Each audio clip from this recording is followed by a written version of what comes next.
আপনারা জানেন ত্রিপুরা 353 হাতে পৌঁছে দেবেন। এবং সব থেকে বড় বিষয় যেটা বলতে চাইছি, এই হুগলি আমাদের যিনি প্রার্থী রয়েছেন, আমাদের সকলের প্রিয় দিদি লকেট চট্টোপাধ্যায় মহোদয়া, উনি জিতবেন।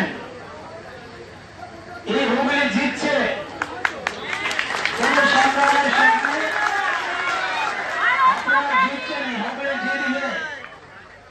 এখন শুধু বাকি 2 দিন বা 3টে দিন ইলেকশন পর্যন্ত আপনারা ইভিএম যতক্ষণ পর্যন্ত সিল না হচ্ছে ততক্ষণ পর্যন্ত আপনাদেরকে আরেকটু পরিশ্রম করতে হবে, আরেকটু সময় দিতে হবে।